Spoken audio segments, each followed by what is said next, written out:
Bonsoir frères et sœurs, aujourd'hui j'avais un court message à vous partager qui s'intitule Ne sois pas orgueilleux à cause de l'appel. Souvent en tant que jeunes, nous cherchons le Seigneur et nous voulons vraiment que le Seigneur nous utilise, que vraiment des gens soient touchés, que ce soit par notre musique, peut-être par la danse qu'on fait dans l'église ou par nos prédications, l'évangélisation, peu importe le rôle qu'on occupe dans l'église. Il arrive que nous voulons, pas il arrive, mais notre désir, c'est que vraiment, pour ceux en cas qui sont enfermés, que le cœur des gens soit touché. Et même si des fois on n'est pas très affermi, mais du moins on veut vraiment bien faire pour le Seigneur. Mais le problème souvent, c'est que lorsque les succès dans le domaine qu'on occupe, euh, comment je puis dire ça, lorsque les succès, c'est-à-dire les réussites se succèdent, il arrive parfois que nous devenions orgueilleux. Au point même des fois de mal juger ceux qui ne font pas ce que nous faisons, que ce soit d'autres jeunes ou que ce soit des adultes.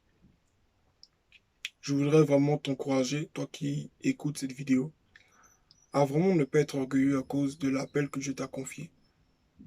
L'orgueil, ce n'est pas premièrement le fait de dire moi je suis plus que ceci, cela. En tout cas, du moins, ce n'est pas forcément se le dire directement, mais c'est le fait déjà de se comparer aux autres. C'est-à-dire, tu as une position dans l'église. On a une position dans l'église, on est jeune, Dieu nous a beaucoup utilisé dans le domaine de la guérison. On est jeune, Dieu nous a bien utilisé dans certains domaines dans l'église. Et vraiment, il y a eu des réussites et c'était très bien. Le nom du Seigneur a été glorifié. Mais parfois, malheureusement, la succession de ces réussites-là nous ont rendus orgueilleux.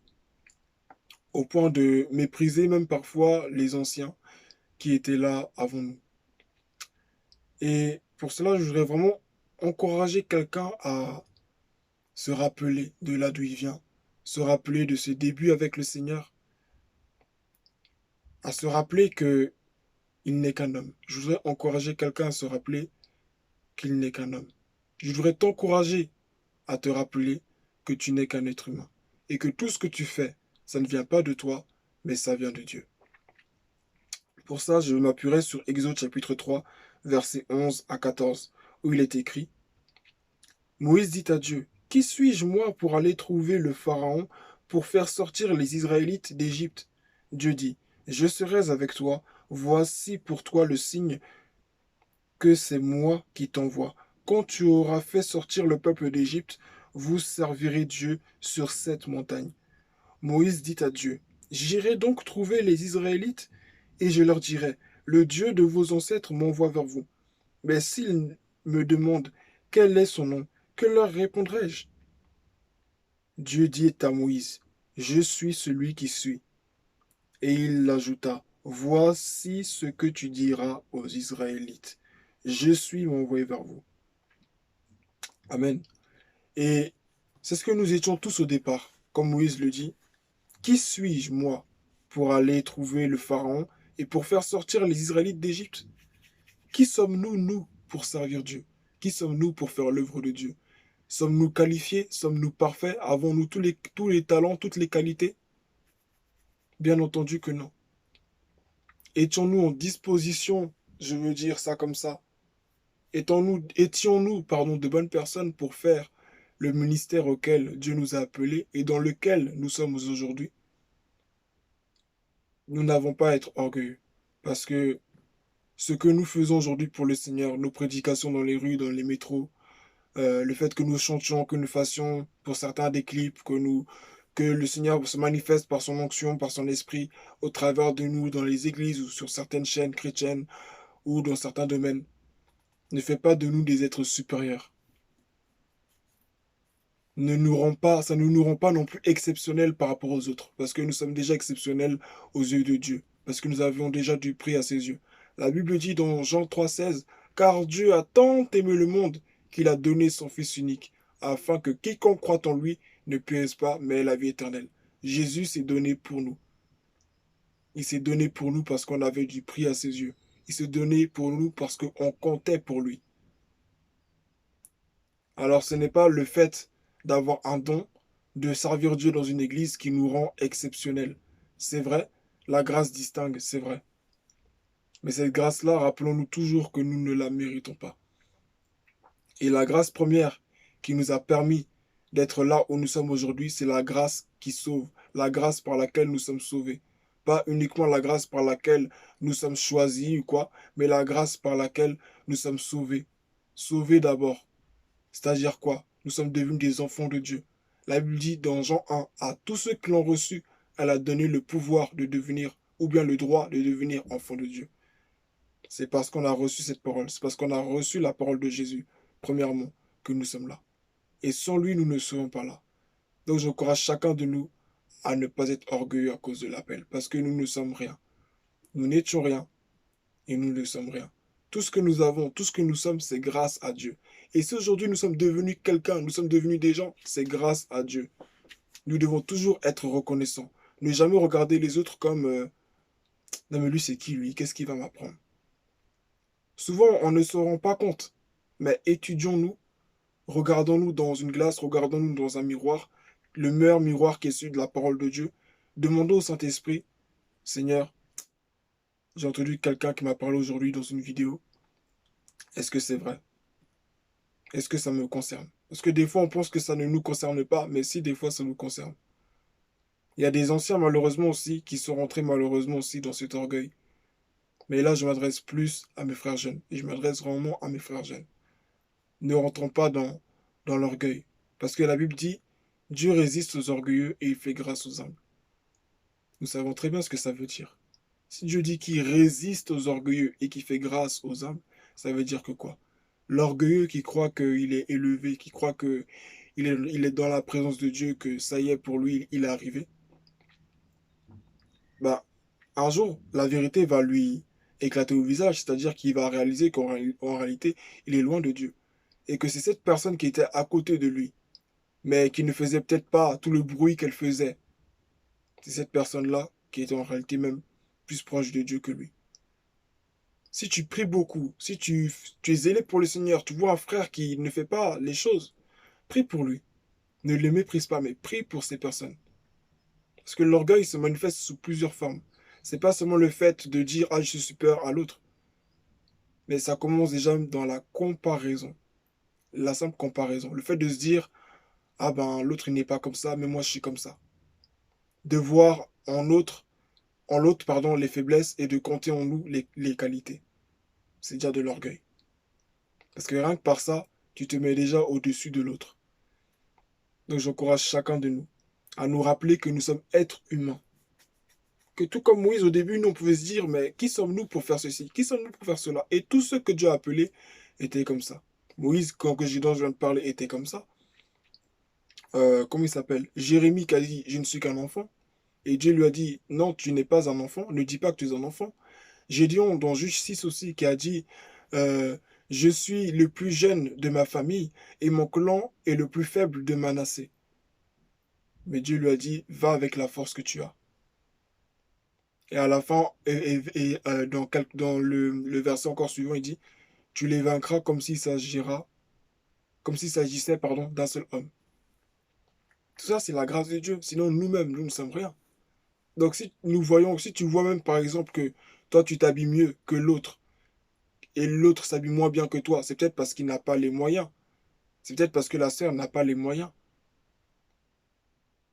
L'orgueil même, ça se manifeste même dans les jugements que l'on peut porter vis-à-vis des autres. Le simple jugement. Faisons très attention à nous-mêmes. J'encourage ça tout à chacun de nous à se rappeler que nous sommes des êtres humains. C'est Dieu qui nous a tous mis là où nous sommes. C'est Dieu qui nous a tous établis là où nous sommes. Souvent, on pense que être établi, c'est le fait d'occuper un grand poste. Non. Le fait que tu sois assis sur la chaise où tu es assis, le fait que tu sois là tous les dimanches, c'est Dieu qui t'a établi là. C'est Dieu qui t'a mis là. Le fait que tu sois vivant, que tu sois dans cette famille, que tu sois à cette place, c'est Dieu qui t'a établi. Le fait que tu serves à l'église dans un domaine ou dans un autre, c'est Dieu qui t'a établi. Mais Dieu aussi peut je vais dire ça comme ça, Dieu peut te désétablir. C'est-à-dire Dieu peut t'enlever de là d'où tu es. Celui qui t'a donné, c'est celui qui peut te reprendre. Donc je t'encourage, vraiment mon frère, ma soeur, j'encourage chacun de nous à rester vraiment humble. Humble, c'est pas le fait de baisser la tête et puis de, bien de se mettre à genoux, de s'incliner, de pleurer pour dire j'ai pas honte de pleurer de la présence de Dieu. C'est pas ça l'humilité. C'est pas le fait de se mettre à genoux. C'est pas le fait de parler avec une voix douce. Non. Non. Ça, c'est des traits, des caractéristiques peut-être d'humilité. Le fait de se mettre à genoux, de se voiler la tête et de courber la tête. Ça, c'est ce que moi j'appelle des postures d'humilité. Mais ce n'est pas ça l'humilité. L'humilité, c'est déjà, je reconnais que je suis grand, mais je me fais petit. Je sais qui je suis. Je sais que, voilà, Dieu a mis en moi tel don, telle chose. Et peut-être même que je le ferai peut-être mieux que l'autre. On sait ce que Dieu a mis en nous, c'est pas de l'orgueil. Mais, tout en s'humiliant et en acceptant d'apprendre, malgré même la connaissance qu'on a déjà, mais de se mettre à la place de personnes qui sont là, qui est là pour apprendre. Ça, c'est l'humilité. C'est-à-dire que quoi, en gros, Dieu t'a mis en haut, et Dieu t'a élevé, c'est bien. Mais tu sais t'abaisser quand il le faut. Ça, c'est l'humilité. Savoir se mettre au dernier rang et laisser les personnes nous inviter au premier rang. De peur que nous nous soyons mis au premier rang et que ensuite on nous dise mets-toi au dernier rang. Et ça, c'est vraiment honteux. Donc j'encourage chacun de nous, mes frères jeunes. Nous sommes zélés, on veut servir le Seigneur, on veut faire tout ce que Dieu nous dit, on veut prier, on veut faire des choses, des activités dans l'église, on veut que les spectacles, tout ce qu'on fait, ça se passe bien. Ne soyons pas orgueilleux. Ne soyons vraiment pas orgueilleux, mais soyons vraiment humbles. Soyons vraiment humbles. L'humilité non plus, ce n'est pas se dévaloriser. Voilà, il ne faut pas être dans une fausse humilité. Mais l'humilité, c'est reconnaître que déjà Dieu est au-dessus de nous. Reconnaître que nous aussi, nous sommes petits. Reconnaître notre humanité. Reconnaître que nous sommes des êtres humains. Savoir se mettre derrière, ne pas prendre les devants parce que forcément je suis un homme, mais savoir aussi des fois se mettre derrière, reconnaître sa place. L'humilité, c'est très très large. Mais j'encourage vraiment chacun de nous à être humble. Et premièrement, non seulement nous devons reconnaître que nous sommes des hommes, mais nous devons aussi reconnaître que autrefois nous ne connaissions pas Dieu et que c'est Dieu qui s'est révélé à nous. Ici Moïse, il ne sait pas comment il va présenter Dieu au peuple pour dire que c'est elle qui m'envoie. Mais le peuple, eux-mêmes qui connaissent leur Dieu, Dieu lui dit à Moïse, tu leur diras, je suis m'a envoyé. Je suis m'a envoyé. Parce que le dire simplement le Dieu de vos ancêtres, c'est bien beau, mais c'est pas sûr qu'ils allaient comprendre. Mais dire je suis m'a envoyé, là, ils allaient vraiment savoir que c'est ce Dieu qui s'est révélé à Moïse. C'est Dieu qui nous a envoyés, c'est Dieu qui nous a mis les mots justes dans la bouche, c'est Dieu qui nous a conduits, c'est Dieu vraiment qui a tout fait pour que nous soyons là. Ne soyons pas orgueilleux, ne faisons pas comme si c'était nous qui nous soyons mis là nous-mêmes. Même si certains ont commencé seuls, il n'y avait personne avec eux, c'est très bien. Aujourd'hui, grâce à Dieu, tout va mieux. Certaines épreuves auxquelles tu faisais face avant sont finies. Certaines erreurs que tu faisais auparavant, tu ne les fais plus. On glorifie le Seigneur. Mais de grâce, soyons humbles. Que tu prêches, que tu chantes, peu importe ce que tu fais dans l'église, peu importe ton rôle, même si tu n'en as aucun, il n'y a pas besoin d'avoir un rôle pour être orgueilleux. Il n'y a pas besoin d'être chrétien pour être orgueilleux. Donc j'encourage chacun de nous vraiment à être humble, à ne pas être hautain, à ne pas être hautain, à ne pas être orgueilleux, à ne pas nous frapper la poitrine, nous croire mieux que les autres. Parce que Dieu nous utilise comme ça aujourd'hui, donc non, soyons humbles. Alors que Dieu nous bénisse et surtout bon courage. Et continuons tous et toutes de servir Dieu. J'encourage tout un chacun de nous à servir vraiment le Seigneur comme Dieu nous le dit. Peu importe là où il t'a appelé, peu importe ce que tu fais pour Dieu, Dieu te le rendra. Mais à condition que tu le fasses avec un cœur sincère, un cœur vrai, un cœur humble. Que Dieu nous bénisse et surtout, bonne soirée.